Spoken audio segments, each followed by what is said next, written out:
is the map of China. To the north is USSR. This is India. And here is Japan.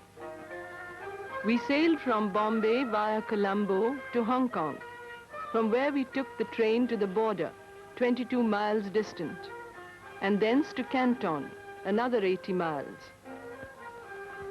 Canton, capital of Kwantung province in the south. Population 1,600,000, is situated on the Pearl River. It is the principal port of southern China and a big export center. Has many historical parks and monuments.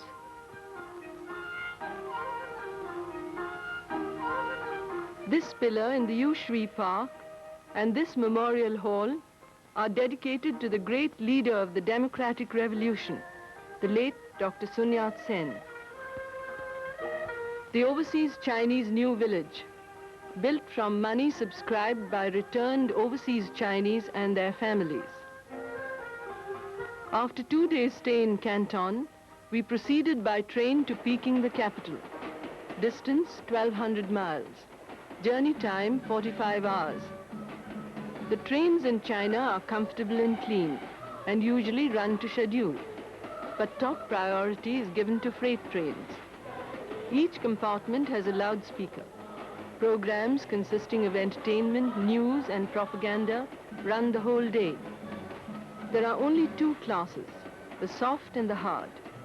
Traveling by either class is expensive as compared to India and is not encouraged unless necessary. Judging from the train, it is true that flies have been practically exterminated. The first glimpse of the countryside gave us the impression that every inch of land has been cultivated. Thousands were at work all along the route, building roads and railway tracks, digging and cultivating. We reached Peking on 31st August in midsummer. From the station, we were taken to the city's leading hotel, the Peking Hotel. Most government guests, foreign delegations and visitors stay here. Peking has quite a number of other modern hotels, among them the Chairman Hotel, the Friendship Hotel. From one of the highest points in the city, we got the first bird's eye view of Peking, with its lakes, sylvan parks, pavilions, and picturesque roofs of the imperial palaces inside the one-time forbidden city. Peking is one of the largest cities of the world, population 6 million. An important feature of modern Peking is its wide streets and many handsome new buildings. The Post and Telecommunications Building, Radio Peking, the Planetarium. Some of the main roads are wide enough for 4 cars to go side by side in either direction, but car number, and so traffic jams are unknown. Avenues of trees planted along most of the streets are a common feature throughout the country. Every Chinese, we were told, is expected to plant at least 80 trees. We are now nearing Tiananmen Square, where big political rallies and National Day celebrations take place. Tiananmen, the Gate of Heavenly Peace, is not only a building of historical interest, but is now the heart of the People's Republic of China. The National Monument of the People's Heroes, erected in 1949, bears an inscription in gold letters in Mao Zedong's calligraphy. The people's heroes are immortal. Around the base are friezes depicting heroic deeds of freedom fighters over the past 100 years. These flags, fluttering full mast on the Tiananmen, heralded the officially sponsored mass rally known as Taiwan Day. Taiwan is the Chinese name for Formosa. 500,000 people gathered to demonstrate and shout slogans pledging the liberation of Taiwan.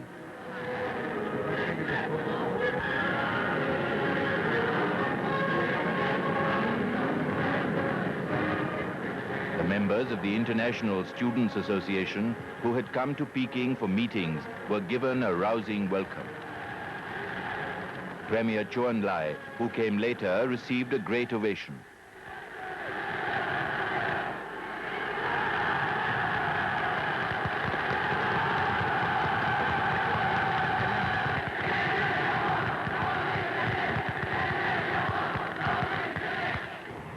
The Victory Gateway Tower, built 400 years ago. The greater part of Peking still retains its old-time character. The main and modern shopping center is the Wang Fu Ching Street. Most of the retail shops are still jointly owned by the government and the original owners. Prices and profits are strictly controlled. This system is being gradually replaced by full state ownership. The Peking department store, the largest in the capital, is state-owned. The prices are higher as compared to India. 1 Chinese yuan is officially equal to 2 Indian rupees, but in actual buying power it is worth 89 paisa. The Summer Palace, once private property of the emperors, is now the largest public park in the outskirts of Peking.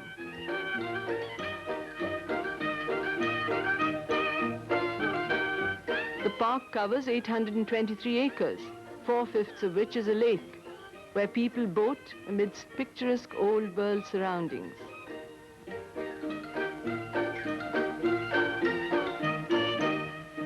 About 100 ancient buildings lie scattered throughout the park.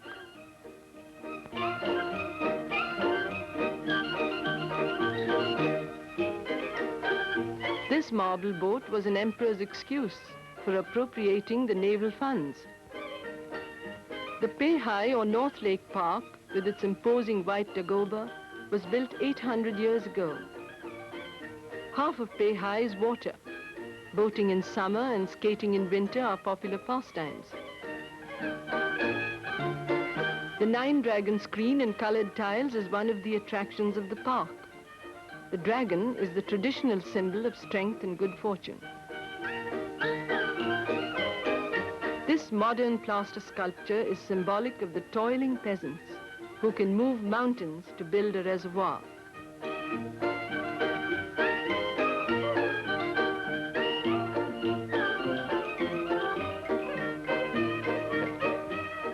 The park has a recently built open-air theater with a roof. The auditorium seats 1,200 and the stage is very well equipped. We saw here our first Peking opera. The theme centers around 2 generals fighting a battle, showing the art of pantomime in opera, somewhat like our Kathakali, interspersed with excellent acrobatics.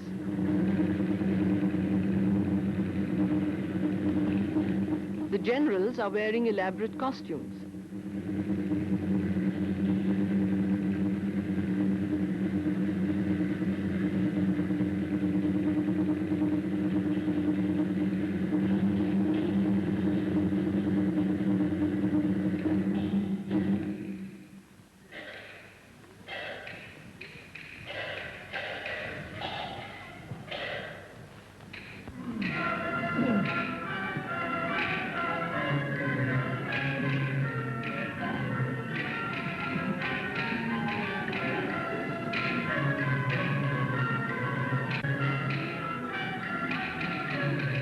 If present-day battles were fought like this, we would not dread them as we do now.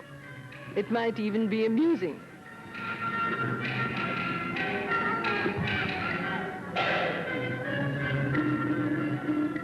The scene now shifts to the bearded general's fort.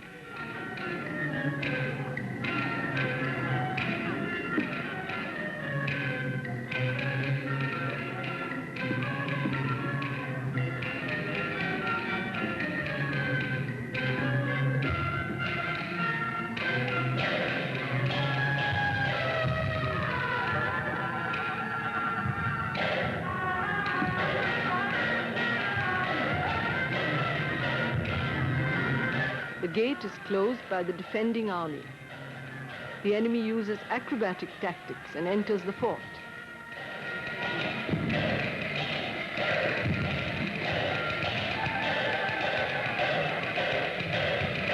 The rest is easy victory. Our embassy is in an elegant part of the city, a handsome building owned by our government. Our distinguished ambassador, Shri G. Parthasarathy.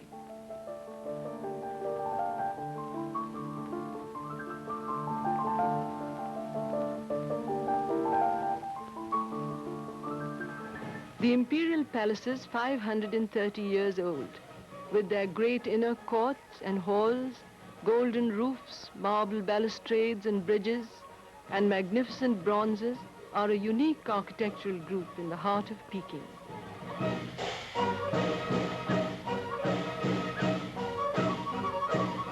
The bronze tortoise, symbol of longevity, and the crane are seen in many historical places. This painting portrays Mao Zedong's poem, "The heroes of the present are greater than those of the past." The Hall of Supreme Harmony, once the throne hall, is the largest wooden structure in China. The palaces today house museums with various art treasures. Pottery exhibits of 2000 BC. White engraved bronze urn, 816 BC. Colored glazed pottery, 7th century AD.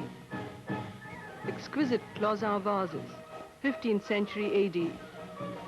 Porcelain vases, same period. Magnificent jade carving, Qing dynasty, 19th century.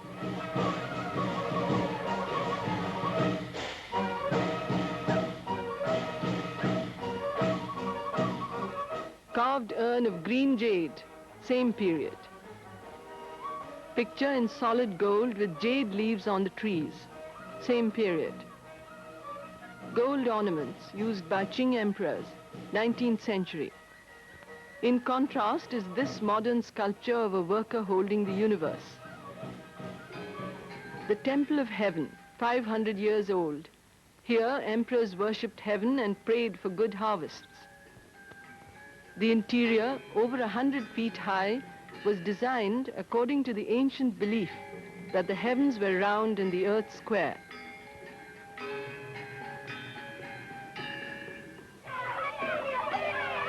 The magnificent structure is built on 3 circular marble terraces with golden top and triple-tiered blue tiled roof.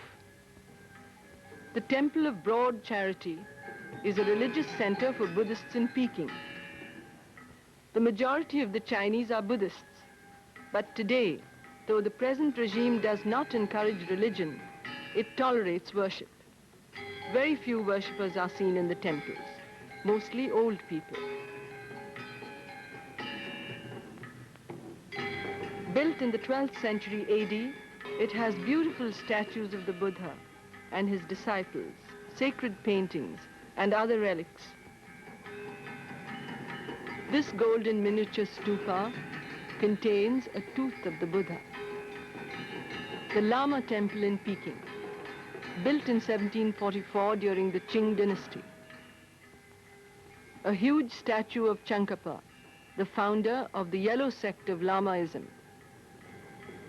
In another hall stands the 75-foot-high sandalwood figure of Maitreya, the coming Buddha, carved from a single tree trunk.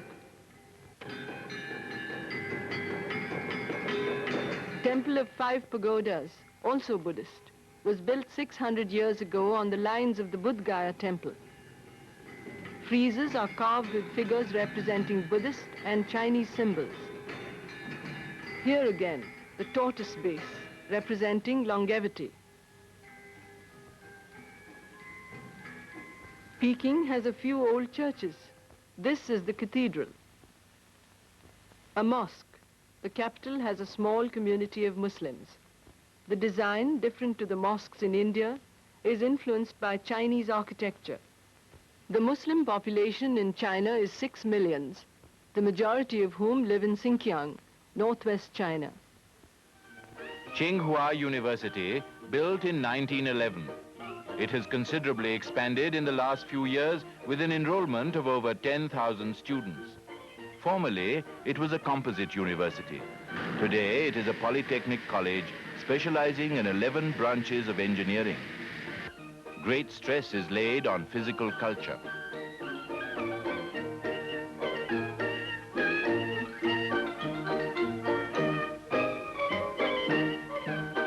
Colleges all over China today are residential and co-educational.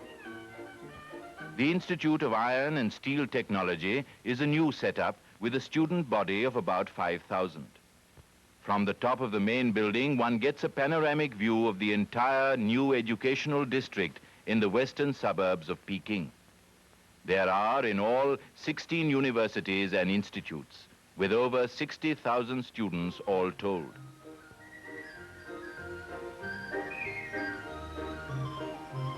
This steel rolling shed is an extension to the Iron and Steel Institute, being built by the students themselves in their spare time.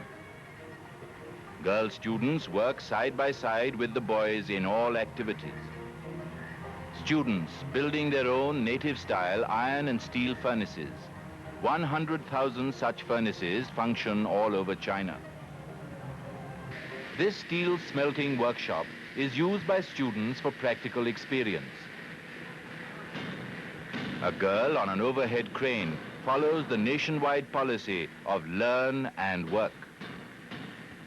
During vacation, teachers and students go to the villages to help the small industries to develop. A number of small factories have been set up by China's universities and colleges. The funds generally come from spare time earnings of teachers and students. The revenues from these factories go to supplement the monetary grants of these colleges.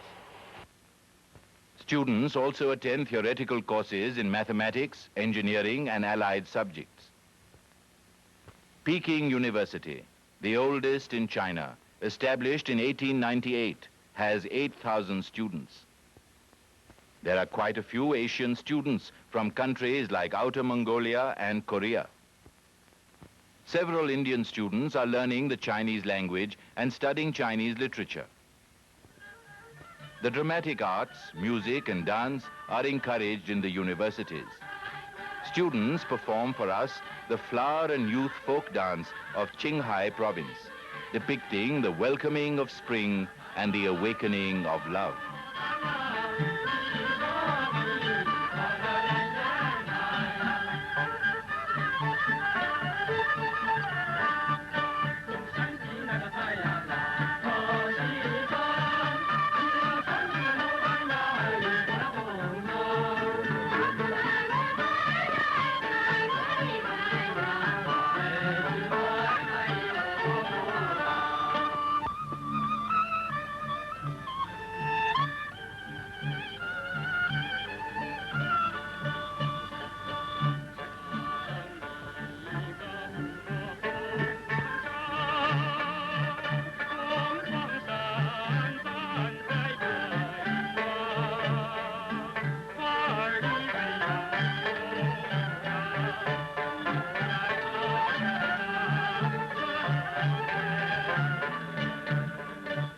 This swimming pool in the campus grounds was dug and built by the students themselves.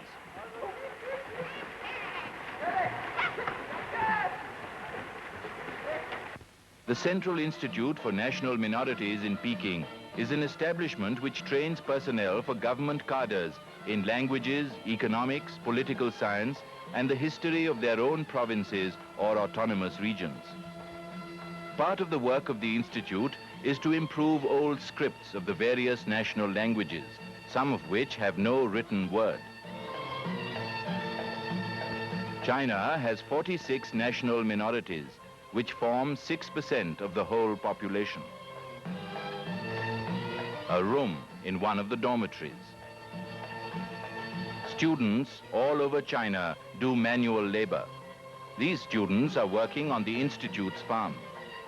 In their classes, they learn Leninism, Marxism, and the creeds and policies of the country, besides their other subjects.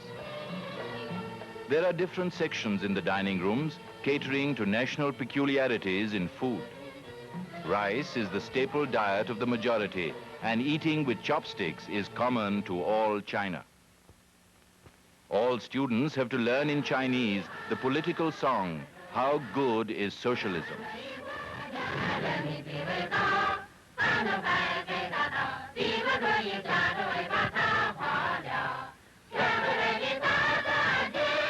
The Afro-Asian Students' Sanitarium for TB started by the China Federation of Students, has accommodation for 288 patients. A few Indian students can be recognized here. Every city in China has an open-air stadium. Peking has several. This one is the largest, seating 80,000. The football match between Afghanistan and China. China won by 20 goals to 3.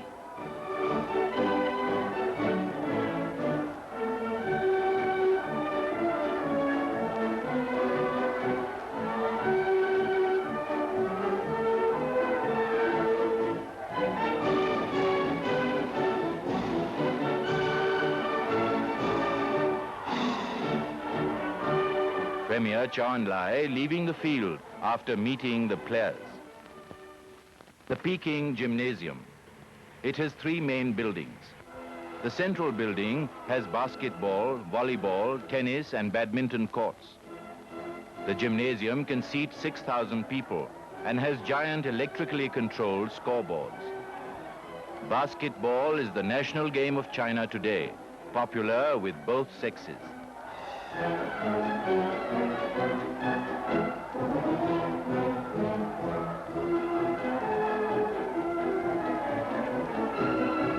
The indoor swimming pool, also a part of the gymnasium, is 164 feet by 65 feet, accommodates 2,000 persons, and is air and water conditioned for all the year-round swimming. The swimming competition in progress is between Russia and China. The Russians won all contests except one.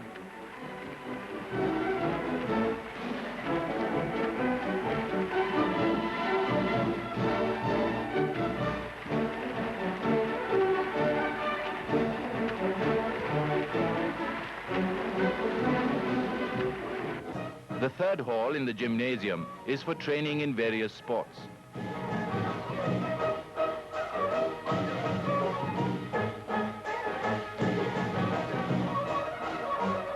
The wings have modern equipment for physical culture. This exercise is very much like our lathi drill.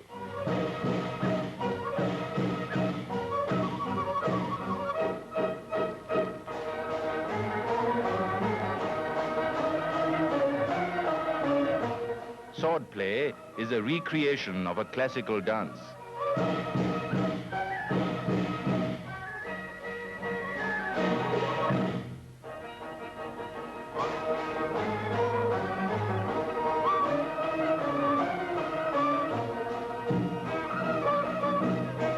A common sight in many cities in China are these parachute towers, 177 feet high, meant for civilians.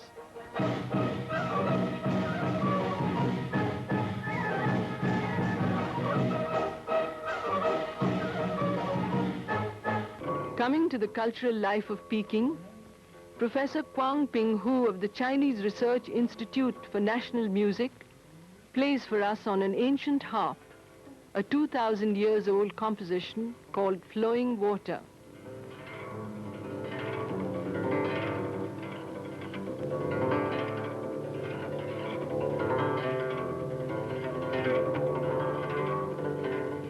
The Peking Studio of Chinese Traditional Painting is a research center. Only advanced students are admitted. Notice the traditional method of holding the brush. Professor Yu Fei-an is an outstanding painter of birds. Professor Wu Kuang-yu is famous for his portraits in traditional style. Professor Chen Pan-ting, 84 years old, is China's leading painter in brushstroke techniques. Artists in China are full-time employees of the state. They are often sent to the villages to paint wall posters. Even top artists are very low paid as compared to those in Soviet Russia. The majority of the subjects today are on contemporary life or nation-building activities. Striving for the upper reaches symbolizes the slogan, exert all efforts. The big leap forward. Construction of the Ming Tombs Dam near Peking. The actual completed dam. 1,900 feet long and 95 feet high. It is an earth dam completed on 30th June 1958. The reservoir will irrigate 50,000 acres of land. The following shots, lent by the kind courtesy of the Peking Film Bureau, show the actual scenes of construction. It is claimed that 400,000 people, 100,000 at a time, completed the dam in 160 days, working round the clock in 3 shifts a day. Mao Zedong, Chu Te, Liu Shaoqi, Premier Zhou Enlai, and other top leaders took part in short stints. The labor was contributed by people from all walks of life: students, servicemen, office workers, peasants, doctors, artists, and so on, who were released by their organizations for 15 days or more at a time, receiving no extra remuneration.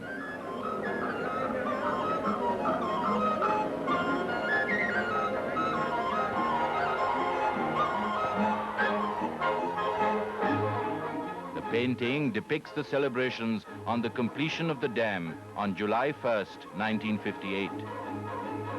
Under construction is the village for the families displaced by the building of the Ming Tombs Reservoir.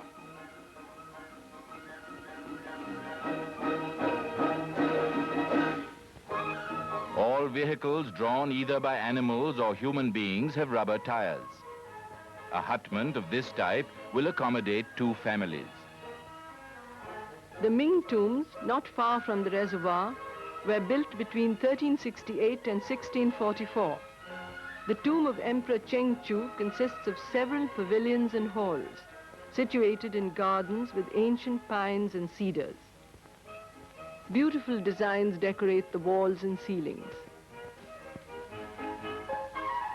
These massive, solid teakwood pillars are each from a single tree. The grave is actually hidden under these trees to avoid pilfering of buried treasures.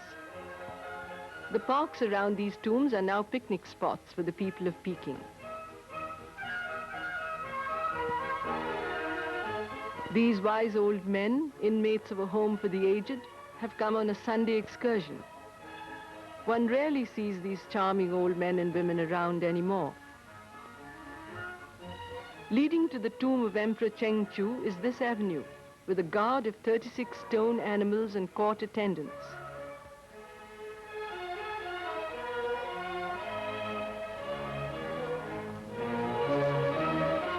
Meet Asha, the elephant presented a few years ago by Mr. Nehru to the children of China. This elephant seems to be enjoying himself. Lacks the climate of China. Giant pandas are rare, found only in Burma, Thailand, and Southeast China. They eat only tender bamboos brought all the way from South China. Amusing, aren't they? China is the home of many exotic fish, especially the goldfish.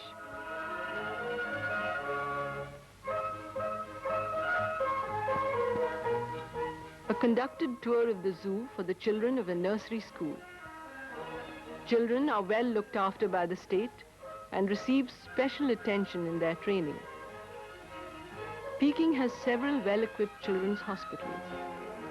Posters play a great part in the life of China, and one sees millions all over the country. This says, "Destroy the fly to avoid disease. Be strong and healthy with exercise." Done in colored tiles, this permanent poster illustrates the slogan, "The big leap forward in all directions." Let us rejoice at bumper harvests. Exert all efforts in building socialism and destroy old superstitions. How good is the People's Commune? We must liberate Taiwan. Salute to the people of Lebanon struggling for freedom. Cultivate the spirit of communism. If we can repair our trains, why can't we make them? Rejoice at bumper harvests and overfulfillment of industrial production. We must produce 10.7 million tons of steel in 1958. To see the industrial progress of China, we visited the All China Industrial Exhibition. This striking building, built originally by the Soviet Union for their own exhibitions, was later given as a gift to China. We were told that 50,000 articles, including models and charts, were on display in the 15 large halls. China's progress in the manufacture of consumer goods, and particularly of heavy machinery, has been quite considerable, as can be seen in some of these exhibits. Power generators, television cameras and receivers. Peking has television. Cinema cameras. Appliances for atomic energy.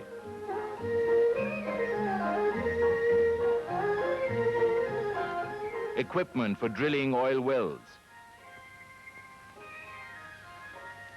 Complete chemical plants.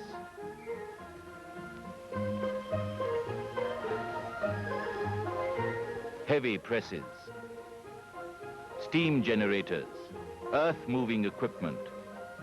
Mechanical harvesters. Steam locomotives.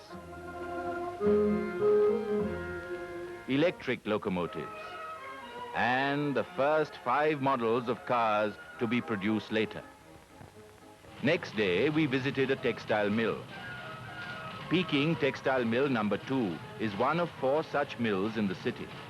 It has 130,000 spindles and 2,500 looms. We were told each weaver manages 30 to 40 looms. The mill has 5,000 workers, of whom 70% are women. The average wage, we were informed, is 50 yuan a month.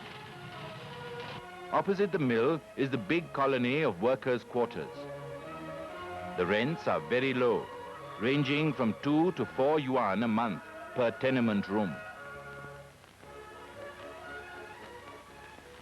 The home of China's most famous speaking opera star, 65-year-old Dr. Mei Linfang. Besides being the president of the Peking Opera Theatre and deputy of the National People's Congress, he holds many other important positions in the cultural world of China. His impersonations of women's roles are famous, especially that of the drunken beauty in the opera of that name. The theme of this opera is that one night an emperor's favorite concubine, known as the Beauty, is expecting a visit from the emperor. On his way to her house, the emperor remembers another one of his 3,000 concubines and goes to her place instead. Disappointed, the Beauty starts drinking to drown her sorrow and gets completely drunk.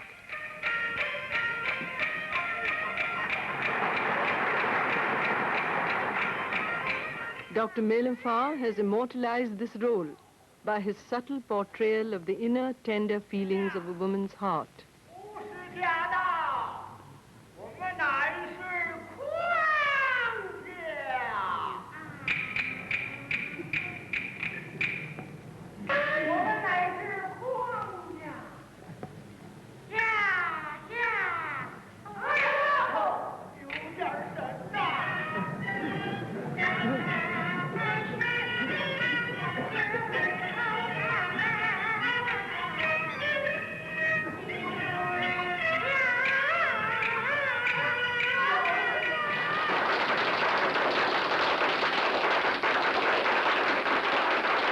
Cultural exchanges between the communist countries are common. A dance performance by the Song and Dance Ensemble of Azerbaijan, a Muslim republic of Soviet Russia.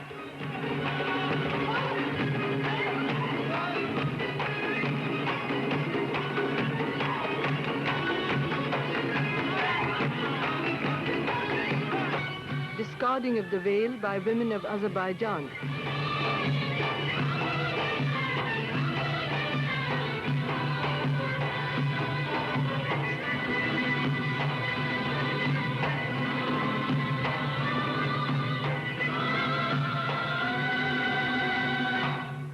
A wedding folk dance.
A village in a commune, a word used frequently all over China.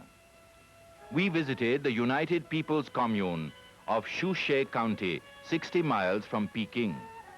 Consists of 7 communes comprising over 200 villages, population 310,000 people. What is a commune? A commune differs from farming cooperatives in that it combines agriculture, industry, trade, culture and education, and the militia into one unit, and takes charge of its political, economic, cultural, and defense programs at the same time. Under this system, everybody has to partake in every type of activity. We saw a few tractors off and on.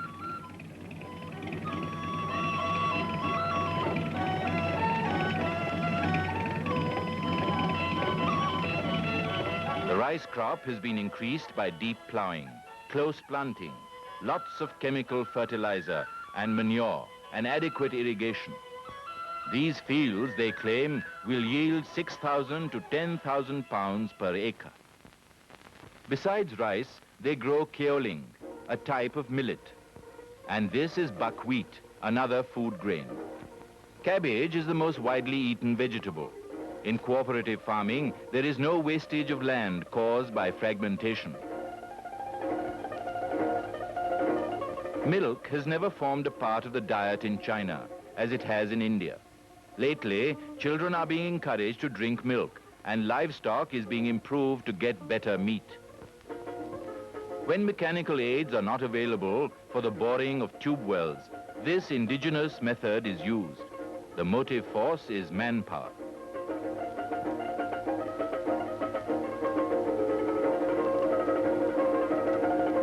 The steel borer is made in the commune workshop. These tiny tots sing national songs. They are trained for life in a commune in their nurseries. Everyone drills at dusk and dawn each day, but these are the commune militia. Millions of people from every walk of life all over China have been enlisted in the militia and are being actively trained. The everyone a soldier movement is spreading even to the remotest areas. Young people in the militia units combine their regular work with drilling and study. These peasant militia, some marching with muzzle-loading guns, are on their way to work. In the Hopai province, in the north alone, they say there are 7 million militia men and women. A small laboratory in the commune makes fertilizer for use on the land. A battery of native-style iron and steel furnaces in the making. The native-style method of producing iron and steel consists of heating iron ore or scrap iron in furnaces at high temperatures. Combustion is maintained by blowing air from an electrically worked pump. The pure iron in the ore melts and is channeled into molds, slightly larger furnaces producing iron. The slogan here says, "Discover the secrets of nature and gain happiness." Both Chinese and Roman scripts are used. The commune factory consists of a small foundry and a casting section to make simple tools and machines. Here are about 1,000 young overseas Chinese sent from different cities to live in the commune and learn and work here.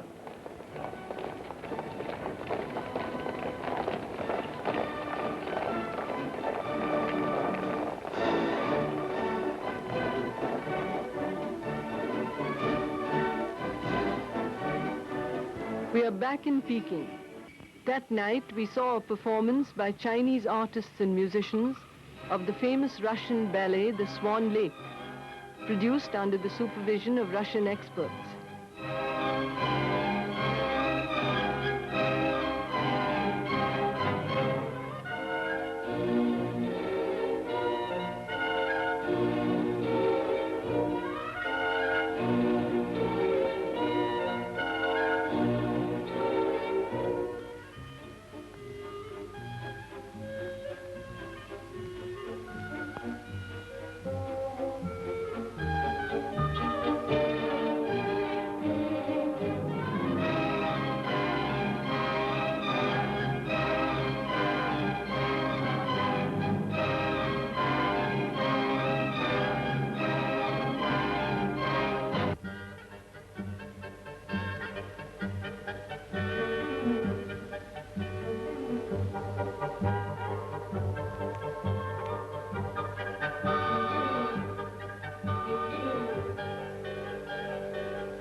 Korean dance, performed by the eastern section of the Peking Dance School.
The Great Wall of China, one of the world's architectural marvels, is 25 miles from Peking. First built between the 5th and the 3rd centuries BC, it was fortified to its present form in the 15th century AD. This great stone and brick structure climbs over the rolling hills and valleys for 1,684 miles. We leave Peking for China's industrial northeast, formerly known as Manchuria. Changchun, 17 hours journey from Peking.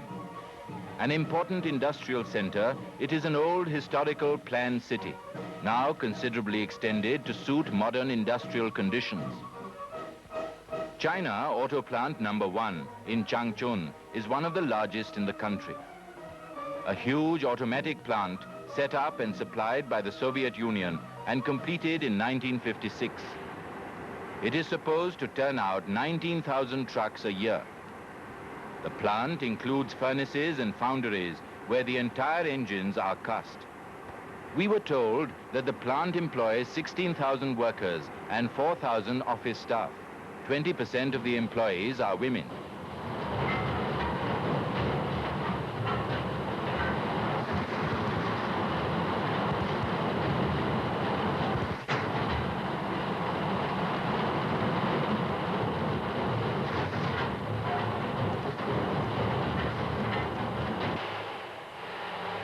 The average wage of a skilled worker, it is said, is 62 yuan a month.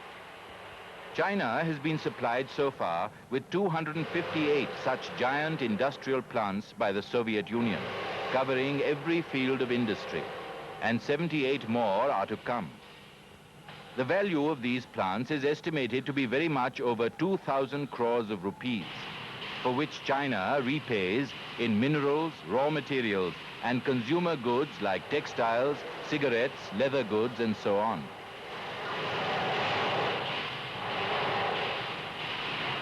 The plant has an assembly line on which a truck rolls out about every 20 minutes.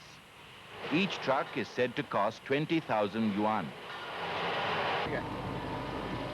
All parts are manufactured here except glass, batteries, tires, and sparking plugs.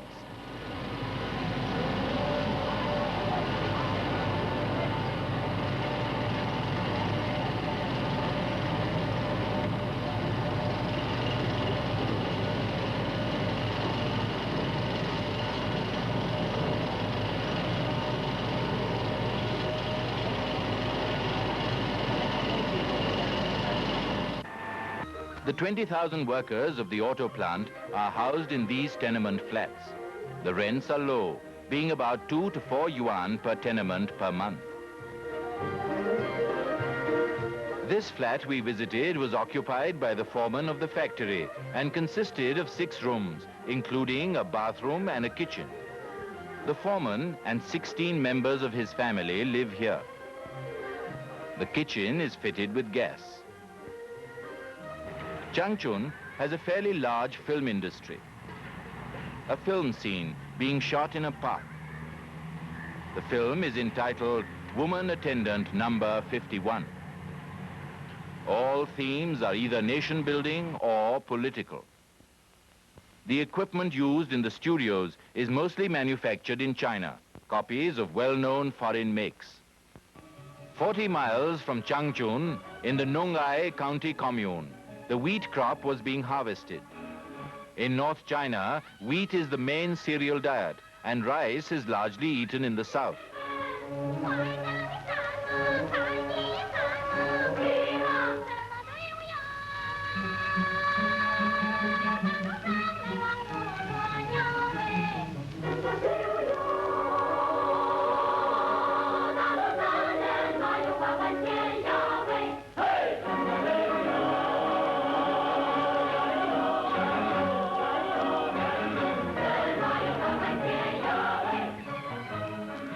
The Nongai County also has huge deposits of oil-bearing shale.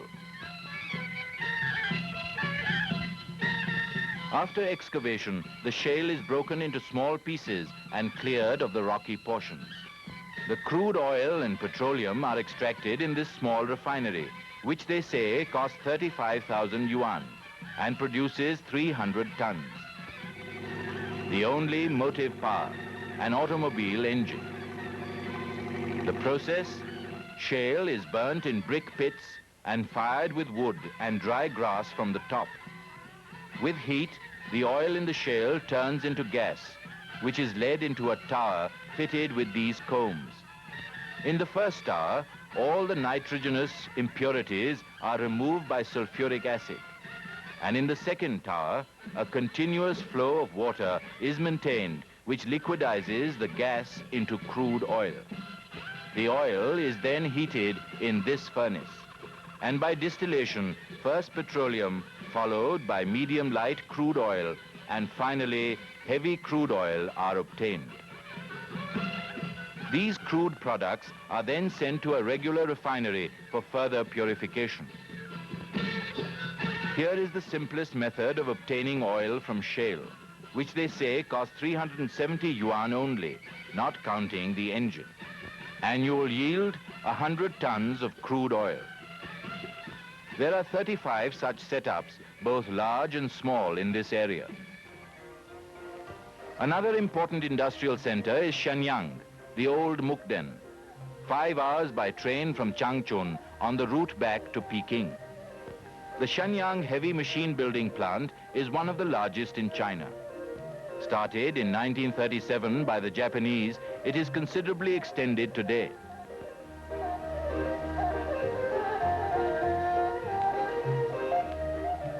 It has its own foundry and casting section, and is the only plant with steel tempering equipment.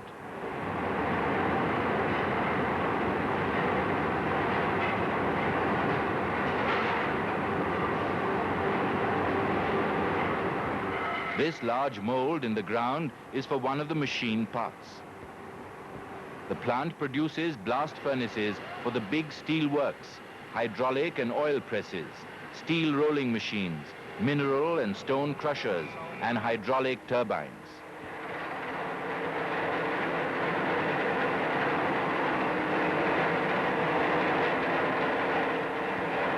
This huge wheel has been cast in this plant, and its cogs are being cut. The plant employs 10,000 workers, and the average wage of a skilled worker is 70 yuan a month. Unskilled workers get 35 yuan a month. This shot, taken from a moving crane, gives an idea of the various types of machine castings produced in this plant.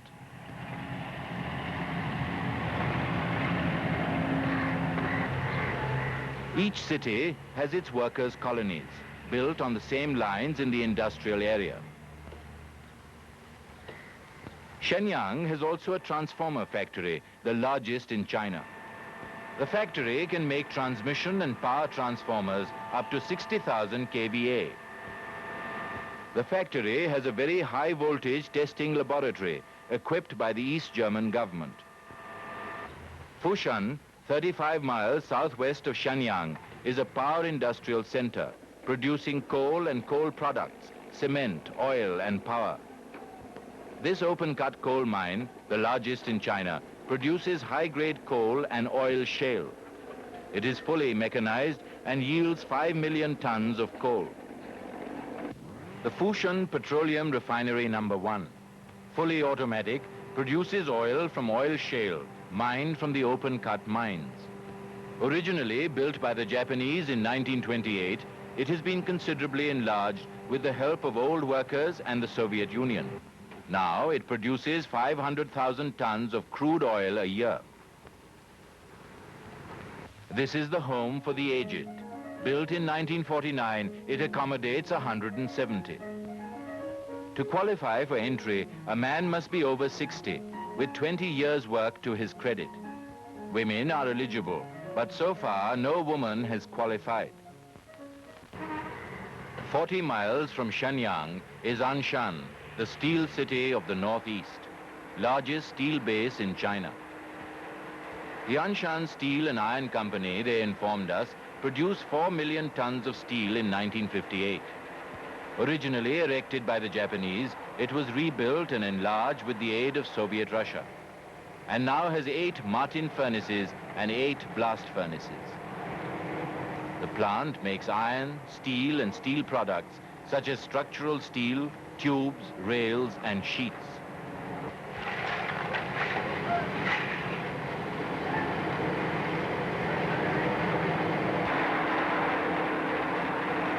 The plant employs 120,000 workers, of whom 25,000 are women. The steel tube mill, part of the Anshan Iron and Steel Company, was supplied and erected by the Soviets in 1953.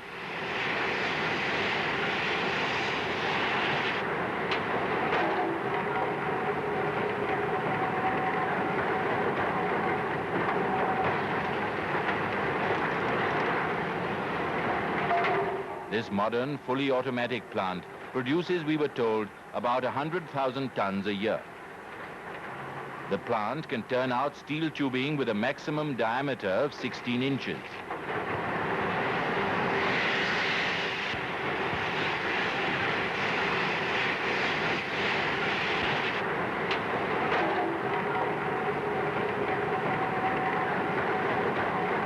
In the hills around Anshan, high-grade iron ore is found on the surface.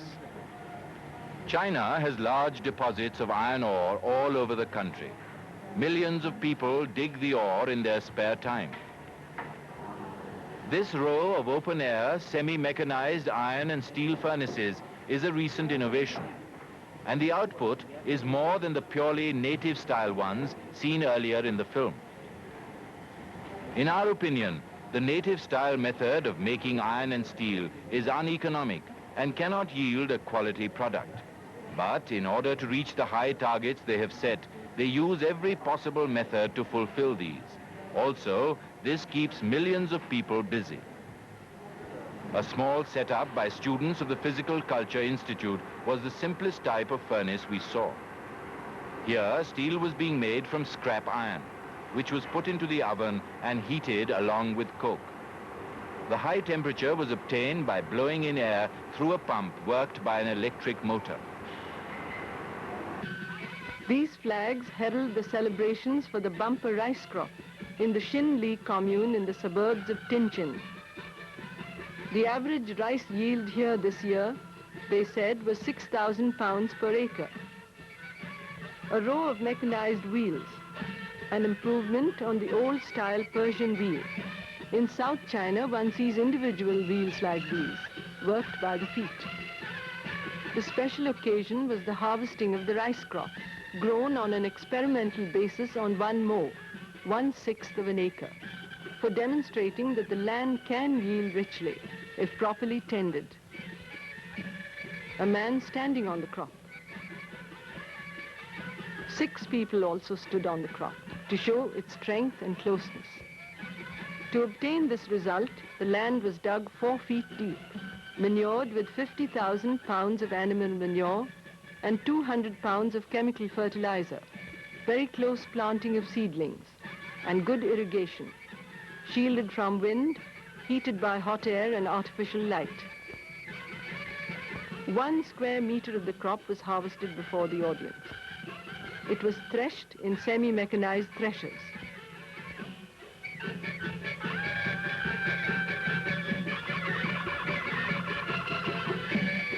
After winnowing, it yielded 2 bags of rice which weighed 190 pounds. Thus it was calculated that the yield from 1/6 of an acre would be 1,500 mons.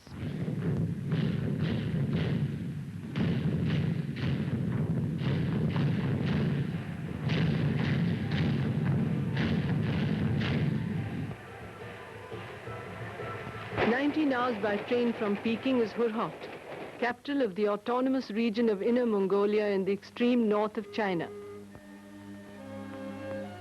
It is already autumn here, and the leaves have turned yellow. The temperature is touching freezing point. An avenue with modern buildings and a department store in the newly built section of Hurhot. The museum. Poster depicts the big leap forward. Hurhot has still its old bazaars and living areas, where the majority of the population stay, but this, they say, is to be gradually replaced. Large Chinese cabbages, principal vegetable in the people's diet all over China. The University of Inner Mongolia was established in 1957. It is a co-educational composite university with 700 students, and the medium of instruction is in Chinese. Hurhot Medical College has a complement of 500 students and is fairly well equipped. The majority of the Mongolians are Buddhists. The furry double-humped camel.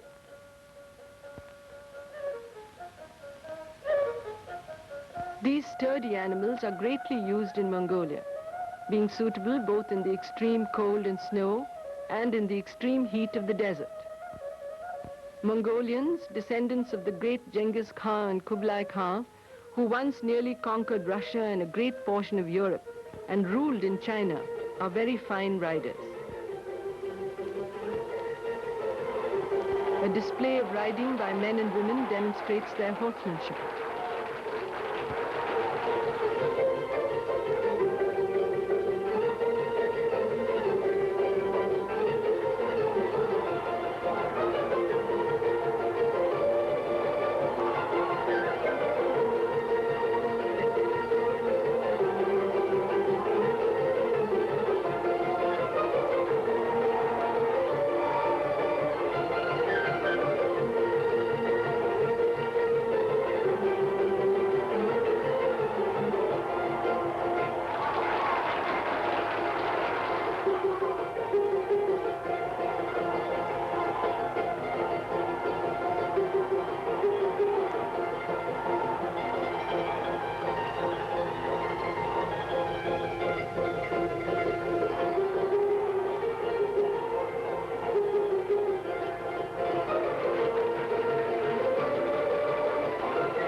hefty wrestlers give a display of their national sport known as nadin. Unlike the majority of Chinese, Mongolians are a fairly tall race.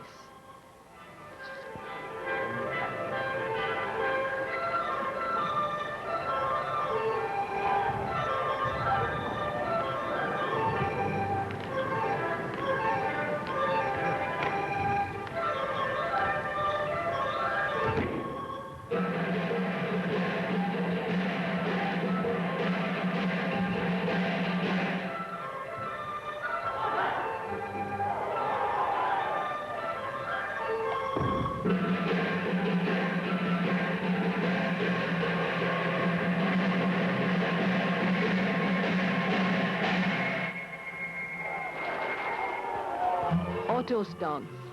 A national folk dance is performed for us by the Song and Dance Ensemble of Inner Mongolia.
Maids dance.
That night, we saw a performance of music, acrobatics, and dance at the Hurhot Beatles Theatre. A boneless girl.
folk song of Inner Mongolia describes the grasslands.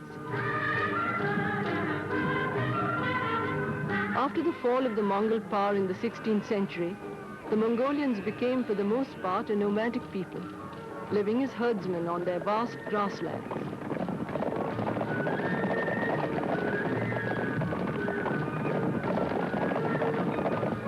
The movable felt tent has been the home of the nomads for generations.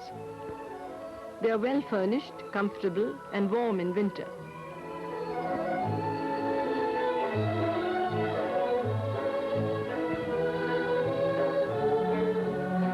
This man, bidding his family goodbye, will accompany his flocks of sheep for many days of grazing.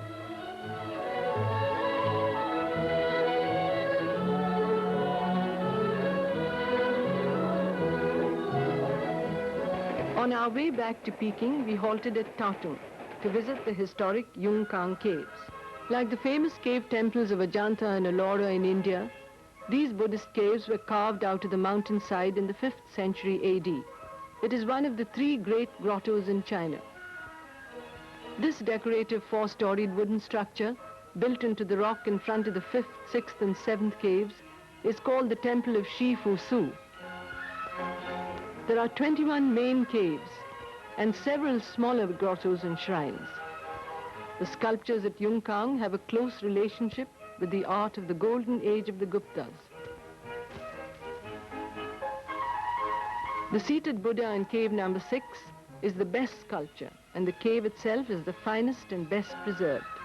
The walls are covered with reliefs of Buddhas, Bodhisattvas, flying figures known in Indian art as Mathunas, and scenes of the life of Buddha from birth till he attained enlightenment. Cave number 5, another seated Buddha, the largest in China, 50 feet high.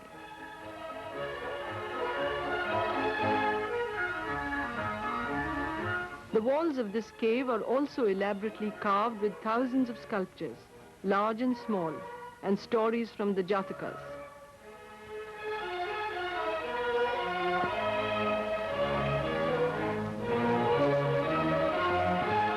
This gold-painted Buddha is also in Cave 6.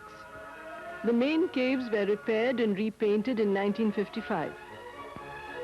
The techniques of the fresco paintings here appear to have been once again influenced by Ajanta. Cave number 11. The rich ornamentation possesses both the traditional styles of China and the artistic flavor of the Ajanta frescoes, expressive of the cultural exchange between ancient China and India. Interspersed in some of the caves are figures of Hindu deities, Shiva and Vishnu and the legendary Garuda bird. Here is Shiva with 3 heads and 8 arms. The figure above looks like that of Hanuman. Another exquisitely carved Buddha.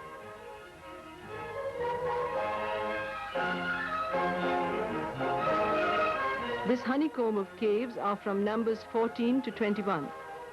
Some of them are very ancient and have crumbled with time. The most important in this cluster is cave number 20. The Buddha, one of the finest, is over 40 feet high. Peking, 1st October. The Tiananmen Square is crowded with hundreds of thousands of people gathered to witness the National Day Parade. Chairman Mao and all top leaders are on the rostrum. Leading the parade are members of the 3 armed services. 600,000 people participated in the march past.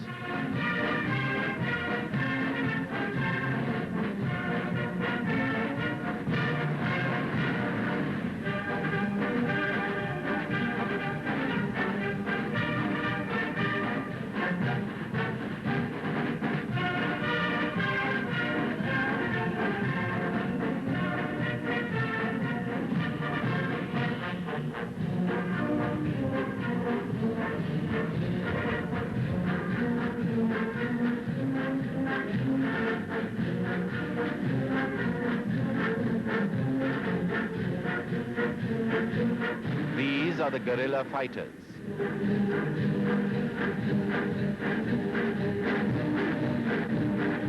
The citizen militia.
Now follows the civilian parade, people representing every activity in the country.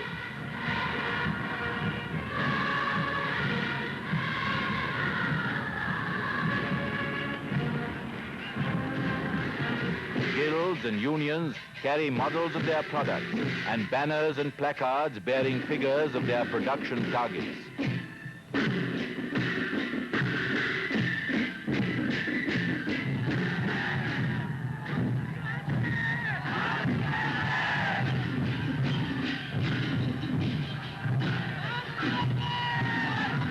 These boys and girls are the young pioneers, communist Boy Scouts and Girl Guides.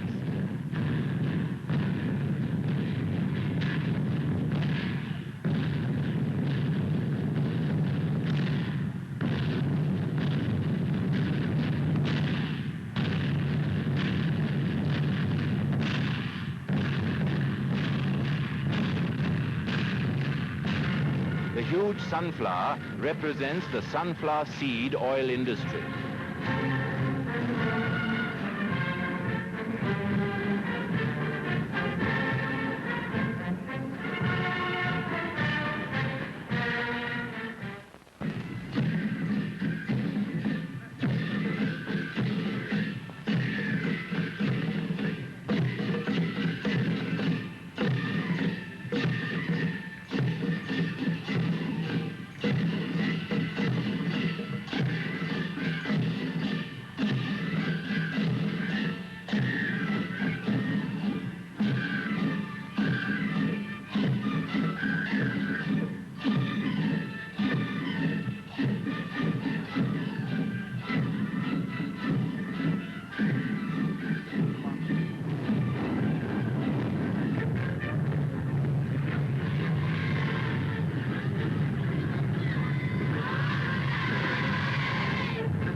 Floats represent workers of the native-style iron and steel furnaces. Models of new cars, followed by people working in the automobile industry.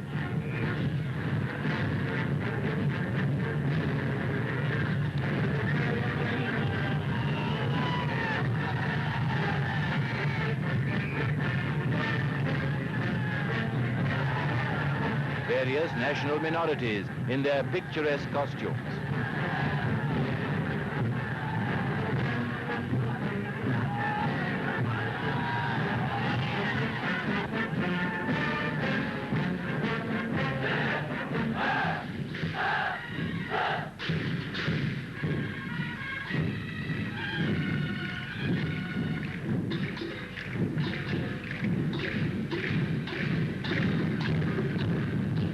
Small children and tiny tots in perambulators also took part.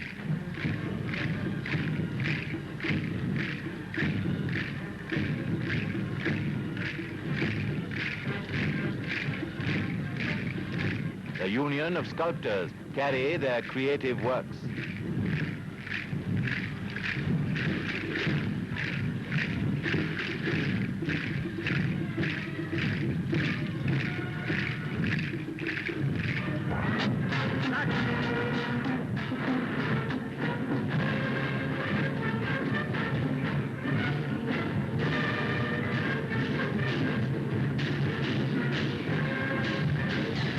poultry farm workers.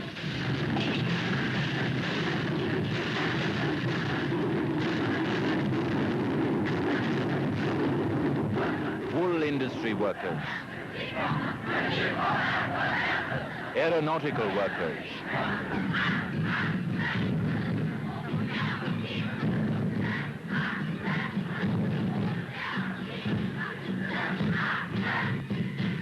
A section composed of dancers, jugglers, acrobats, opera and theatre artists.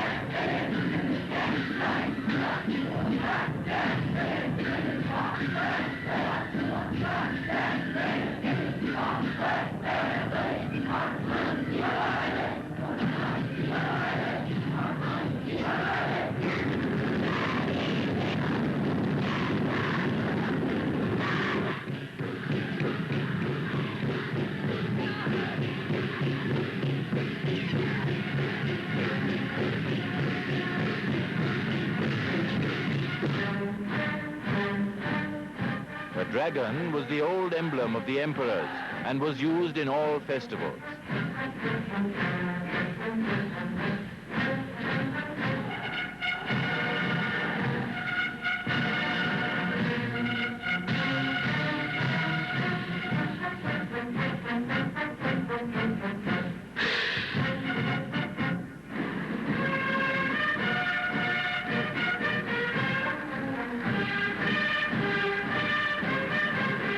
The release of the dragon symbolizes the abolishing of the old order.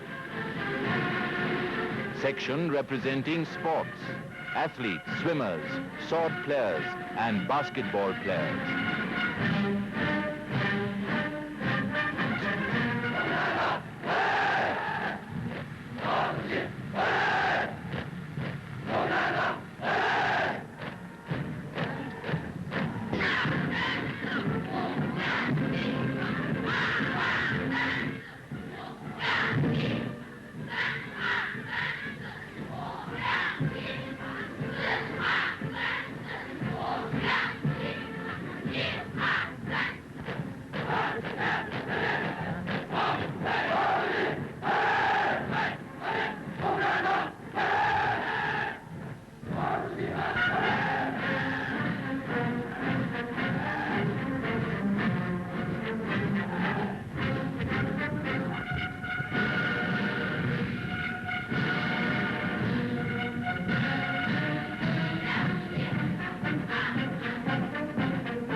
Acrobats.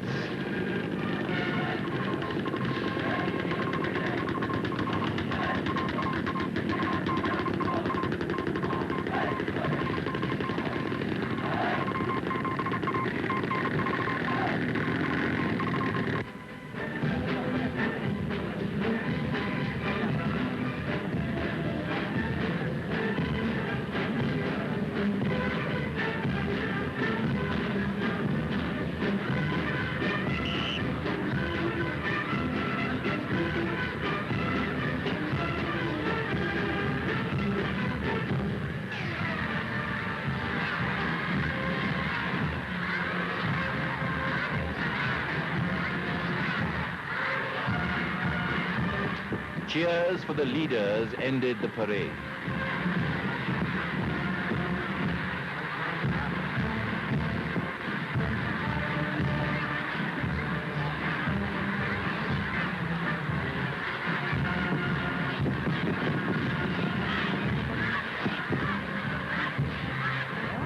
That night, at the Tiananmen Square, the people of Peking danced and witnessed a grand display of fireworks for which China has been famous through the centuries, having invented them.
During the National Day celebrations week, many of the best shows are in town.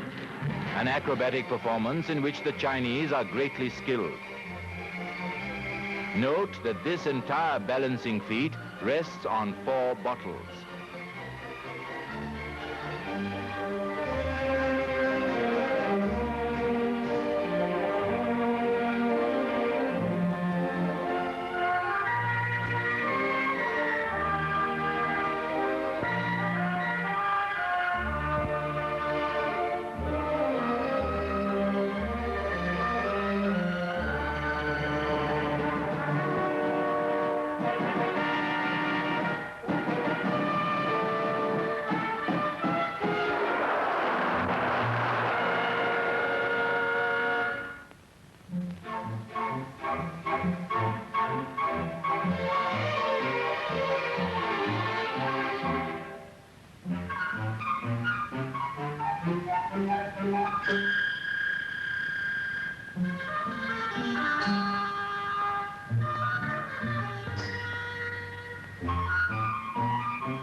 Flower drum dance, a folk dance of Anhui province, performed by members of the eastern section of the Peking Dance School.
We now bid goodbye to Peking and leave for the northwest of China. At Shiqiachuang, we visited the Martyrs Memorial Hall. Dr. Kotness's portrait hangs here along with other heroes who died in the war against the Japanese. We placed wreaths on the graves of Dr. Norman Bethune, a Canadian, and Dr. Kotness, who were colleagues. Dr. Kotness died in 1942 at the age of 32.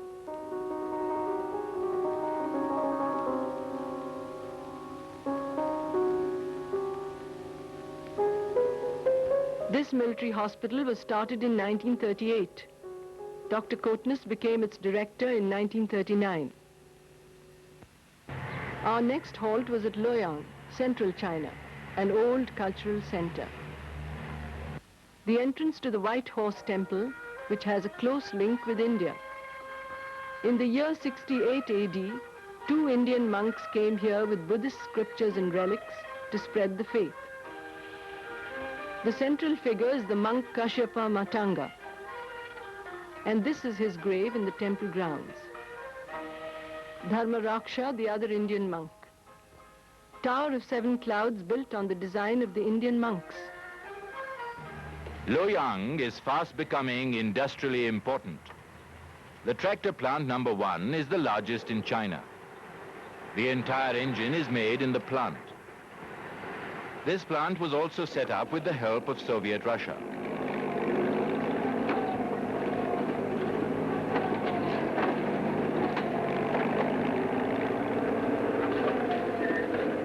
The Luoyang ball bearing factory is another big plant which started full production in 1958 with Soviet aid. The following processes show the making of the outer casings of the bearings.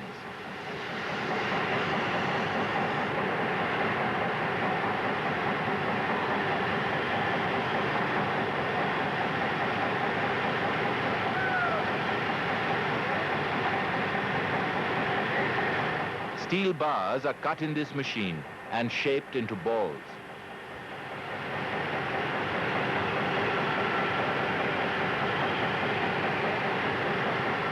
The balls are highly polished in revolving drums. They are then examined and defective ones eliminated.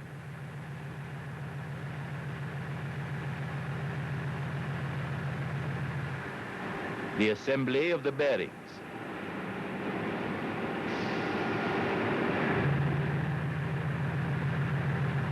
Each bearing is tested here. Not far from Luoyang are the famous Lungmen or Dragon Gate caves, which attract many visitors. The great Buddha with bodhisattvas and guards. The open-air Fung Tian, or tribute to heaven temple, was carved in the 7th century AD.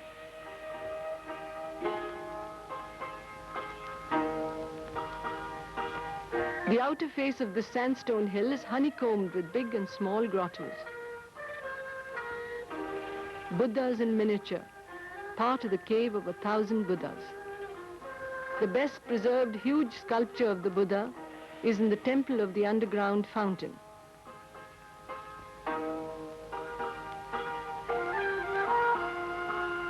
The Lungmen caves are cut in the hill on either side of the Yi River. The Yellow River, China's second largest, is 3,000 miles long and rises in Qinghai province near Tibet. About 100 miles from Luoyang, at this point of the river, is the Sanmen Gorge, or Gorge of Three Gates. A multi-purpose dam is being constructed here to prevent floods, for irrigation, navigation, and power generation of 1 million kilowatts. A most turbulent river. It does incalculable damage each year.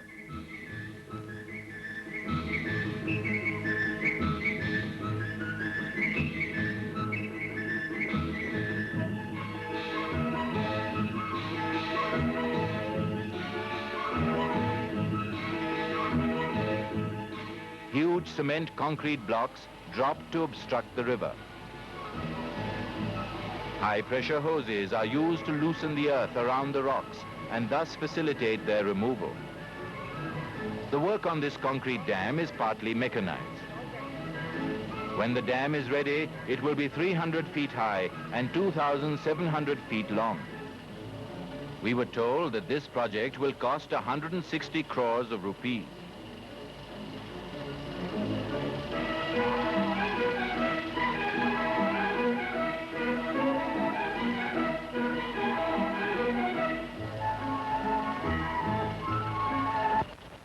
We visited was Xi'an, another old cultural center now being modernized. The People's Mansion, in reality a hotel for state guests and foreign tourists. Talking about tourists, Shen Chuang, the famous Chinese monk traveler, visited India in the 7th century AD and carried back to Xi'an the Buddhist scriptures in bamboo frames on his back. A lamp guided him through the night. This tower, 64 meters high, commemorates the place where he translated the scriptures. To help Shen Chuang, 3 monks came from India. This one was named Pukung by the Chinese. A fitting tribute to Shen Chuang, great scholar-traveler, was this tomb built 1,200 years ago.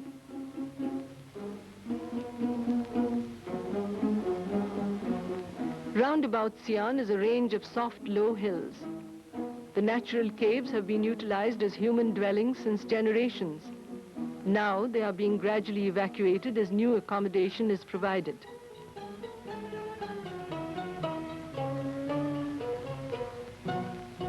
From Xi'an, we flew to Lanchao, in the northwestern province of Gansu. The city of Lanchao is built on both sides of the Yellow River and is in the process of being highly industrialized. A project for afforestation of these surrounding earth hills is underway. To supply water for the construction of a new bridge, this huge water wheel was put up. Mud houses such as these are a common sight in China, which they say will be gradually replaced with new housing. The Lanchao oil refinery was in trial production when we visited it, and it will be in regular production this year. It will process annually 1 million tons of crude oil, which comes from Yeoman oil wells about 300 miles northwards.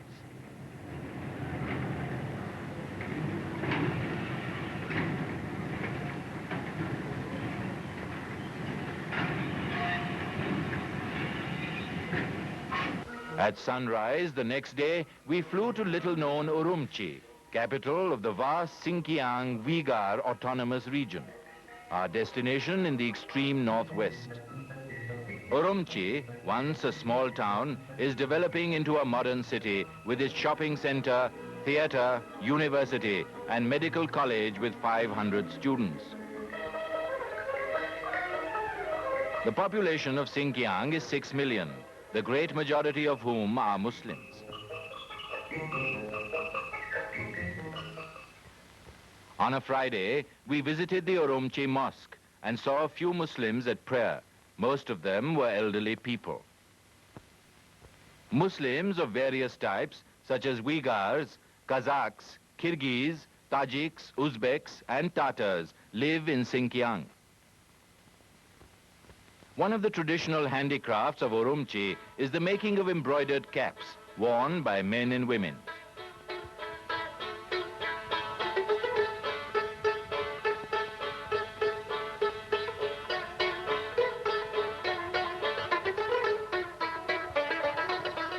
An important local industry is the making of indigenous musical instruments of various types.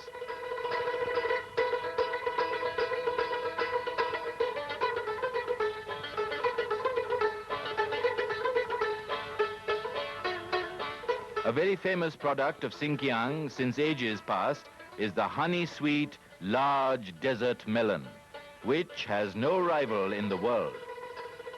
Xinjiang also grows very good quality grapes, peaches, and apples. Xinjiang is mostly uninhabitable desert and scrub country.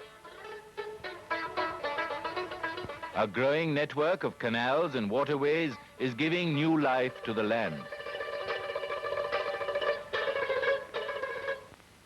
Cotton is one of the major crops in the communes and is partly supplied to the local textile mill. It is already the beginning of November, and this late crop is being harvested to save it from heavy snowfalls, which will start any day.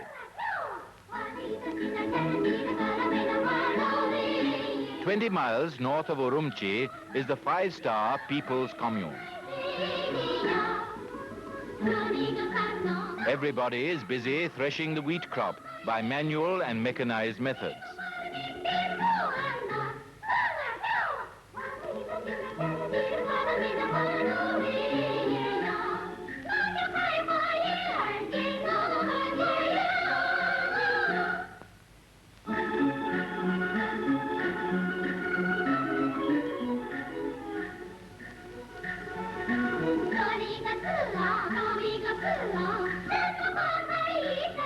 Urumqi also has its native-style iron and steel furnaces.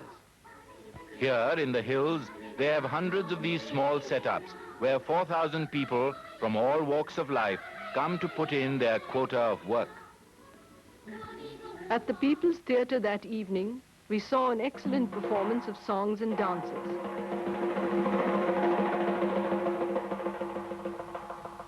The Melon Dance.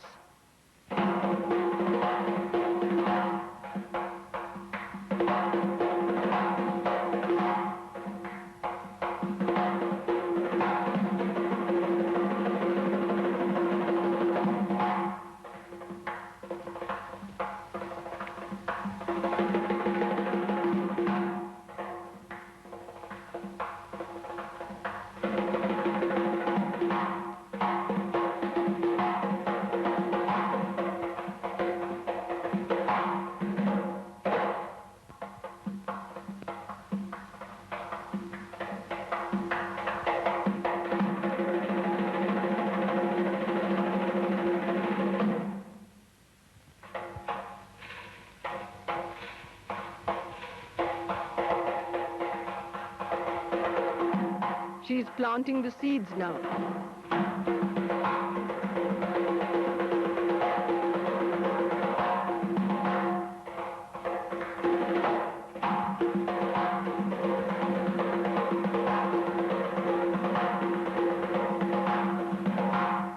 Plants are growing beautifully.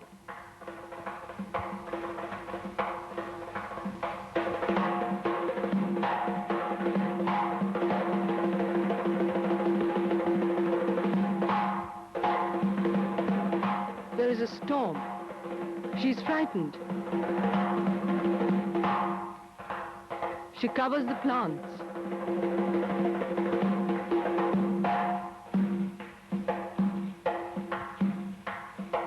storm is over.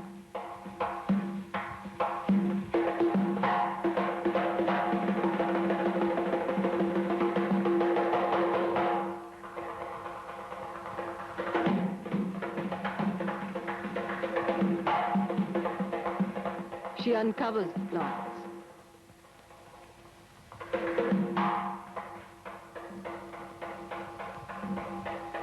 She is happy. The fruit is ready.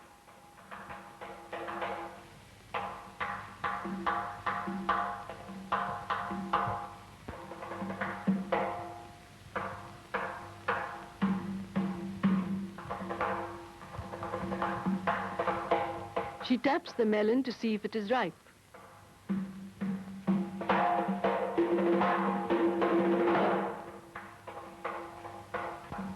She tastes the fruit. It is delicious.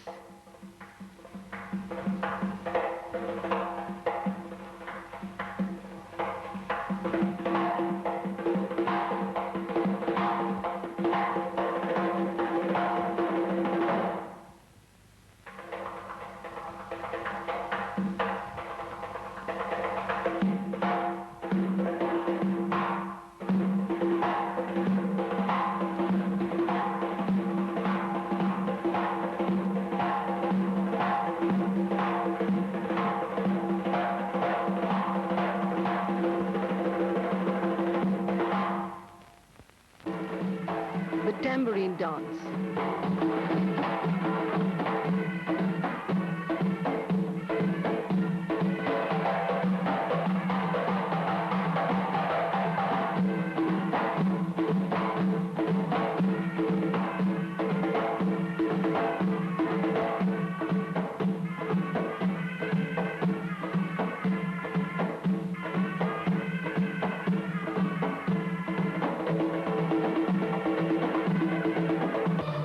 The red flower dance.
A song, My Motherland.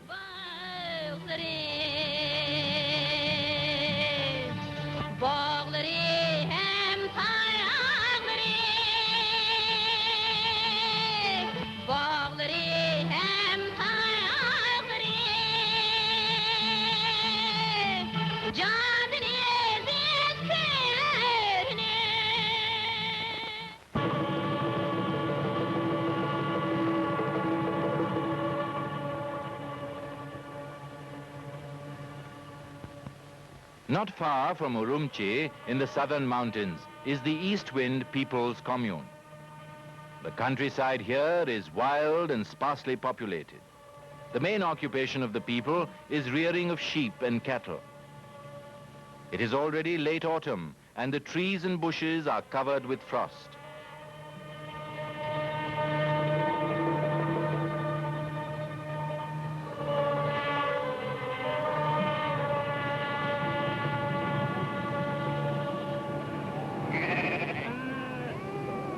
The commune is made up of 3 squad teams.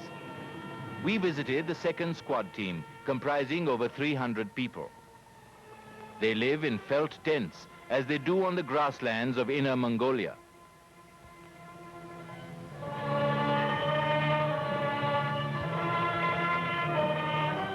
The people are Kazakh Muslims of Mongolian origin, unlike the Uyghur Muslims who are of Aryan stock.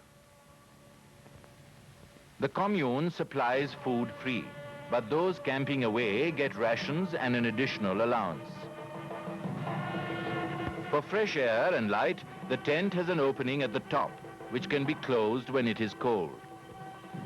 The horse and the double-humped camel are the only means of transport here.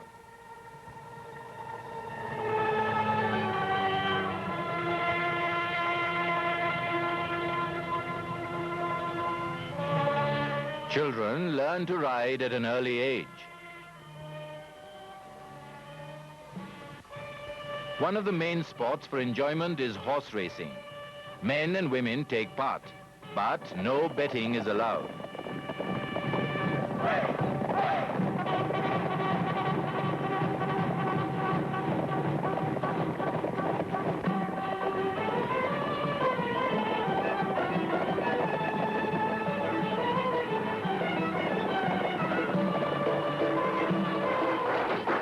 Time sport is a woman rider chasing her husband. If she catches up with him, she is the boss.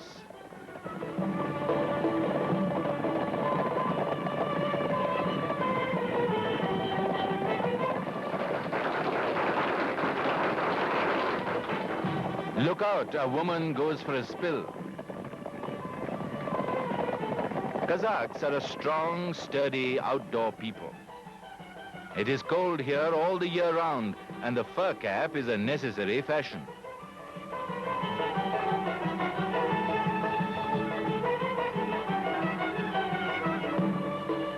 Even the goat wears a heavy coat.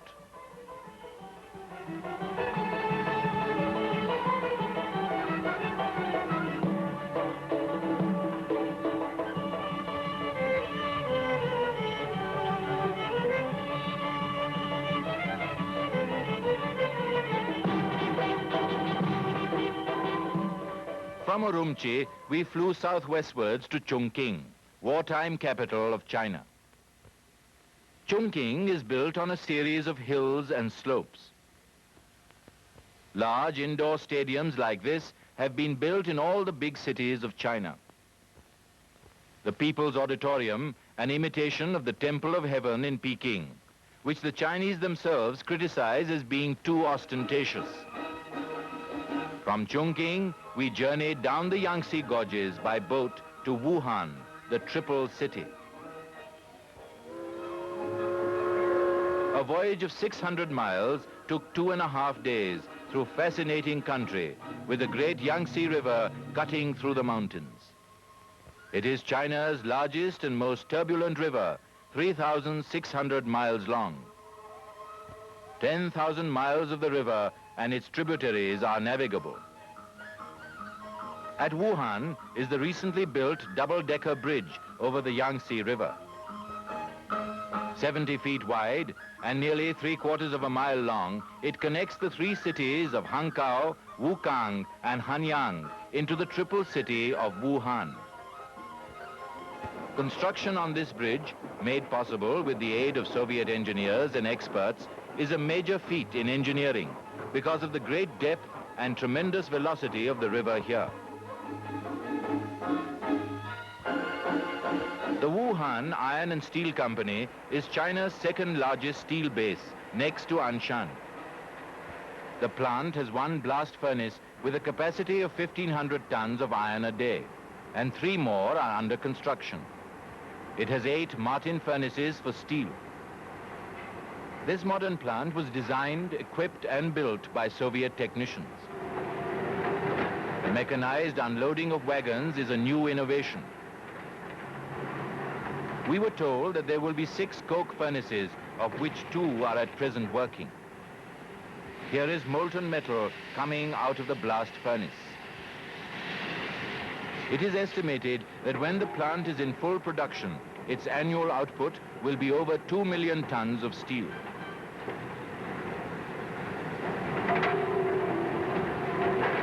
next town we visited was Hangzhou on the West Lake, a historic beauty spot and health resort surrounded by hills.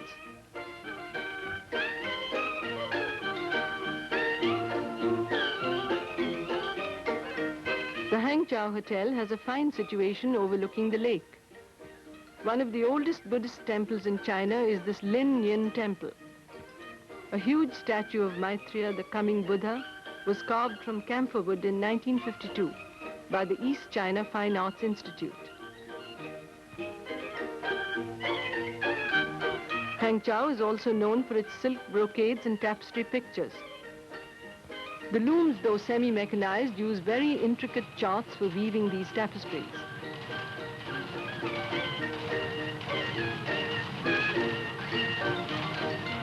The resulting tapestries, both in monotone and in color, copies of paintings by famous artists, have a photographic quality.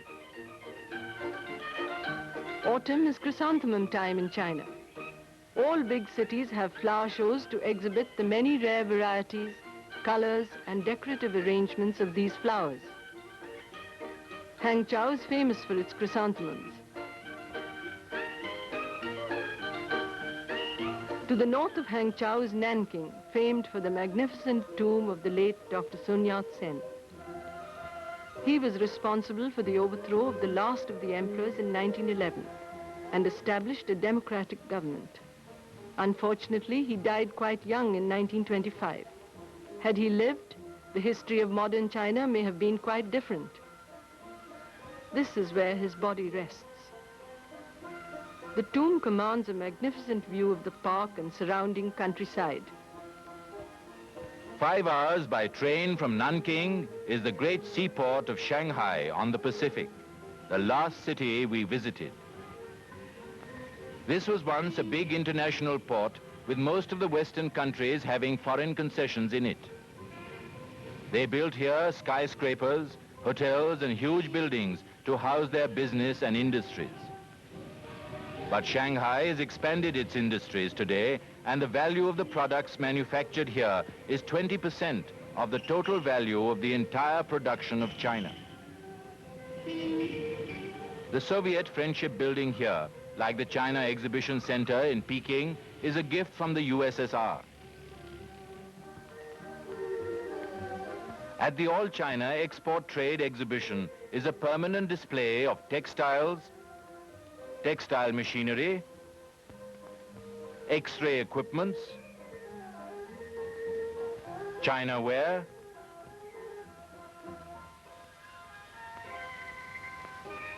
porcelain, and exquisite handicrafts. The traditional arts of China, which had been neglected, have been improved and organized into cooperatives. Shanghai is also a big film production center. The scene being shot in the Seagull studio shows Madame Chen Yi, one of China's top stars, acting in the film Red Seeds. She told us her salary was about 600 rupees a month, and besides acting has to do manual work in the countryside in her spare time. A park dedicated to the late Lu Shen, China's famous short story writer and novelist, 1881 to 1936. This effective portrait is done in red and green garden hedging. The Lu Shan Museum contains exhibits of his life and writings. Lu Shan's works have been translated into several languages, and his best-known novel, R.Q., the story of a boy and his pigtail, was translated into Hindi and Urdu by the late Munshi Premchand. Since women in China have to work equally hard as men, the children are taken care of by the state in residential kindergartens and nurseries.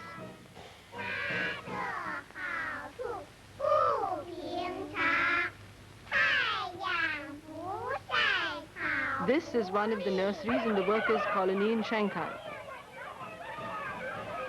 Though children are well looked after and disciplined, they surely must miss the real affection which only parents can give, judging from the way in which these little ones clung to us perfect strangers when we visited them.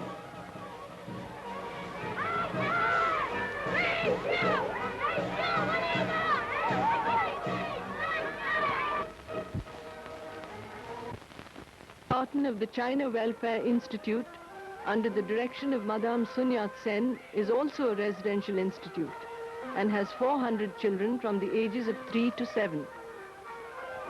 It is mainly for the children of doctors, educationalists, artists and writers. The charges are 23 yuan a month per child, and the parents supply the clothes.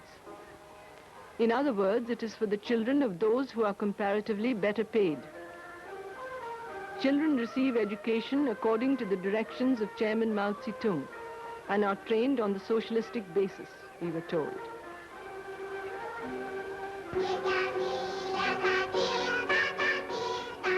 The Children's Palace in Shanghai is housed in one of the old palatial private homes with huge grounds. About 2,000 children from the ages of 9 to 15 come here daily from different schools in their spare time to learn hobbies and play and relax. Those children who are gifted are encouraged in their particular aptitude. An embroidery class.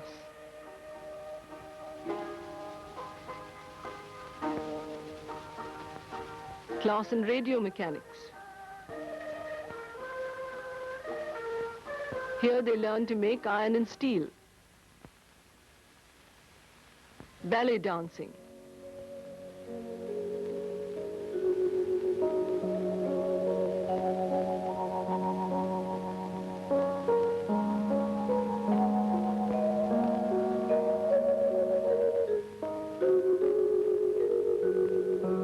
A dance performance by the children. This is the turnip dance, a theme now familiar amongst children all over China. A child is trying to pull out a huge turnip in the garden but fails. She calls two friends to help, but they too fail.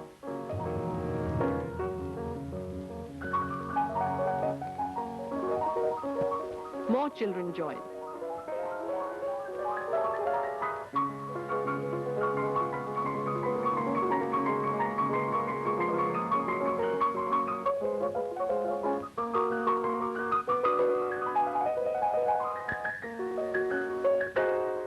They pull hard.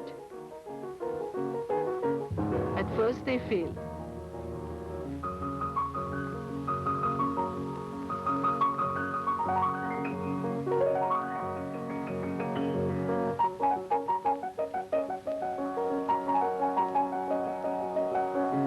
They put in more effort.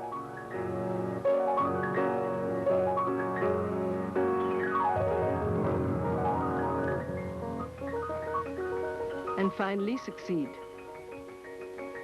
The theme teaches the concept of collectivism and the slogan, use all efforts to achieve results.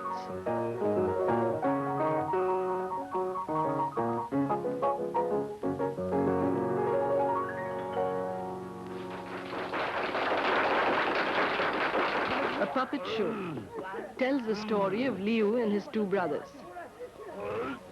Liu is unjustly accused of theft, and the guard is asked to arrest him and take him forcibly to jail.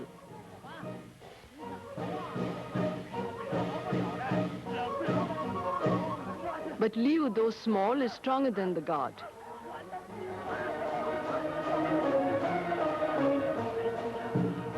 He has a firm grip on the guard and lifting the heavy bully throws him in the river.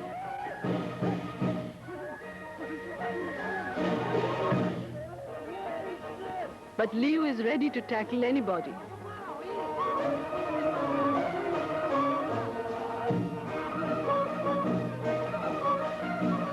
The poor clerk meets with the same fate as the guard. There he goes.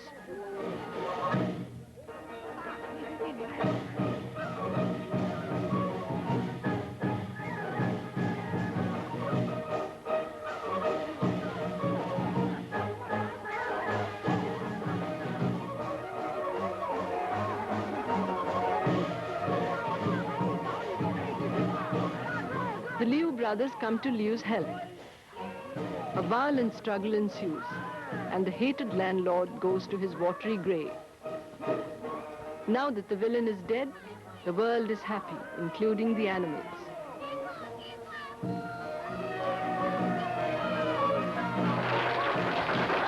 Lotus Dance, performance by the Shanghai Workers Dance and Dramatic Group. This effective roller skating is got by gliding on the feet.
Lion Dance.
At Shanghai, we said goodbye to our kind hosts.